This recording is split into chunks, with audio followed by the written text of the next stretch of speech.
When you meet somebody and you see only their positive side, you don't see their negative side, you're blind. If you see their only negative side, don't see their positive side, you're blind. If you see both sides simultaneously, you'll feel love for them. But if you see one side without the other, you'll feel a judgment on them.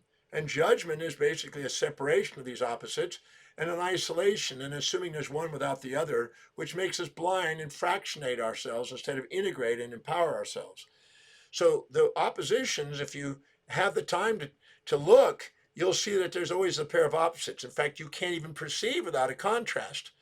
If you go into a black room and it's totally black, you can't see. If you go in a totally white, snowy environment where up and down and everything else is all white, you can't see.